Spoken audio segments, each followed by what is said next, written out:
In 363 of the Common Era, the Emperor of Rome decided to rebuild the Jewish temple in Jerusalem. He was a pagan. He was the last pagan emperor Rome would ever have. And the theological point was obvious. A rebuilt temple would strike at one of Christianity's favorite proofs. The emperor's name was Julian. To Christians ever after, he was Julian the Apostate. Constantine's nephew, raised Christian, privately converted to Greek paganism in his 20s. When his cousin Constantinus died in 361, he threw open the pagan temples, restored sacrifices, recalled bishops his cousin had exiled, and forbade Christians to teach the classics on the ground that they could not teach what they did not believe. He had 20 months on the throne. He was 31 years old, and in those 20 months, he conceived a project that no emperor since the temple's destruction in 70 had seriously attempted. He would rebuild the Jewish temple. The motive was theological. The Gospels had Jesus predict that not one stone shall be left upon another on the temple. The destruction in the year 70 by Vespasian and Titus, and the absence of Jewish sacrifice in the 3 centuries since, were standard Christian proof texts. The temple's ruin proved the prophecy. The prophecy proved the Gospels. The Gospels proved Christianity. Rebuild the temple, and the entire argument collapsed. Julian's own writings make this explicit. In a letter to the Jewish community, he wrote that he intended to rebuild with my own efforts the holy city of Jerusalem and set up therein the worship of the Most High God. In his treatise against the Galileans, he argued that the Jewish God was a respectable ancestral God, that Jewish ancestral worship was philosophically defensible, and that Christian innovation on the prophets had no foundation. By every Christian account, the Jewish community of Palestine welcomed the news. The patriarch in the Galilee received Julian's letter. Zussman, the 5th century church historian, says that Julian wrote to the Jewish patriarchs and leaders, as well as to the people, requesting them to pray for him. A real overture, a real budget, a real work site. Julian appointed a friend to direct the project. The friend was Alypius of Antioch, formerly Vicarius Britannium, vice prefect of Britain under the previous regime, a known administrator, a senior Roman official, the kind of man you appoint when you intend the work to be done. Alypius reported to Jerusalem. The Consularis Palestinae, the provincial governor, was placed at his disposal. The treasury opened. Christian sources fill in the rest. Materials arrived, artisans were recruited, Jewish enthusiasm was intense. Some of the details are surely rhetorical, but the administrative core is hard to dismiss. Alypius was appointed, the governor was involved, work began. Then something happened. Several Christian writers and one pagan officer in Julian's own army describe what happened. They do not agree on the details, they agree on the result. A work site, a fire, dead workers, the project stops. Here is how each of them tells it. The first witness is Ammianus Marcellinus, the Greek-born pagan officer writing 30 years after the event.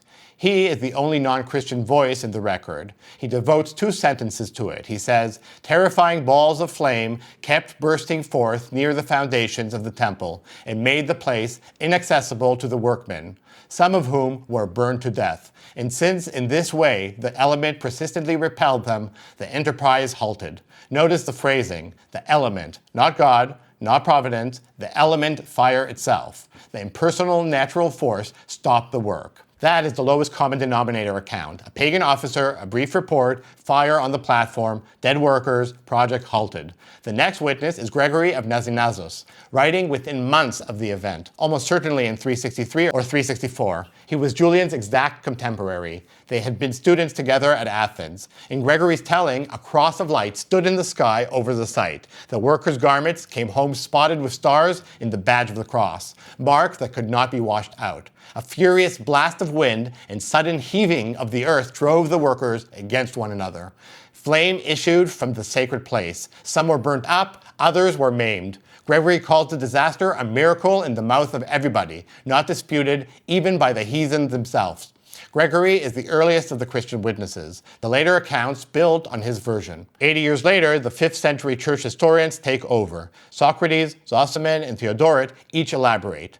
Earthquakes tear up the old foundations, a detail that matters because an eastern Mediterranean earthquake is independently attested in May 363. Fire comes down from heaven and consumes the builder's tool. Crosses appear on garments. Zosimon, with unusual honesty, acknowledges that contemporaries disagree about where the fire came from. Some said inside a ruined temple, some said directly out of the earth. In whichever way the phenomenon might have occurred, he writes, it is equally wonderful. Theodoret adds the most Baroque detail.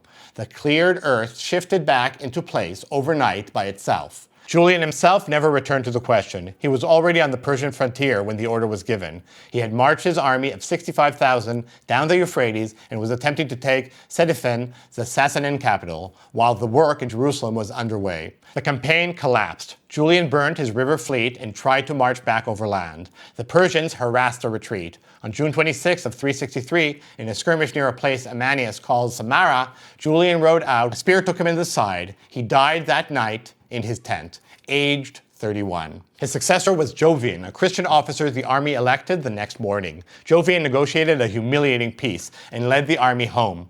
He did not resume the temple project. There was no reason to. The patron was dead. The work site had suffered a disaster Christians were already framing providentially. Christianity was once again the favored religion of the imperial court. There would never be another imperial Roman attempt to build the Jerusalem temple. The story entered Christian apologetic literature and stayed there for thousands of years. Medieval commentators on the Gospels cited it as historical confirmation of Jesus' prophecy. Three natural explanations have been proposed. The Temple Mount sits on a complex of cisterns sealed since 70 CE. Rubble in confined cavities can generate combustible gas, and a workman's lamp can detonate it as something that looks exactly like balls of flame from the foundation. An earthquake hit the eastern Mediterranean on the 18th or 19th of May 363, well attested in non-Christian sources and corroborated archaeologically at Petra, Elea, Sepphoris, and elsewhere across Palestine. And any large ancient work site was a fire hazard, probably some combination.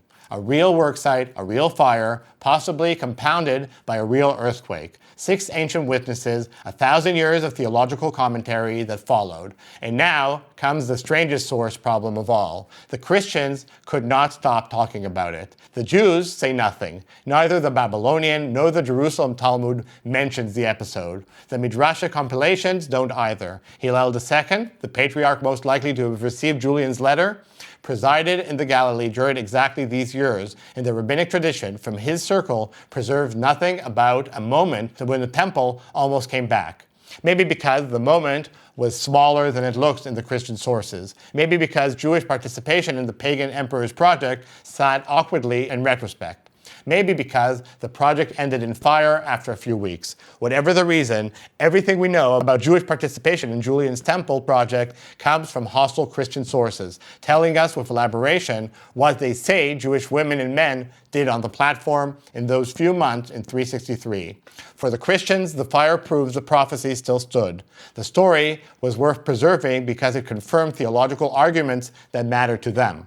But the Jews, who may have cleared the platform, brought the materials, watched the temple almost return, left us nothing. A pagan emperor tried to rebuild the Jewish temple to defeat Christianity. Christians remembered the fire. Jews left no account of the hope.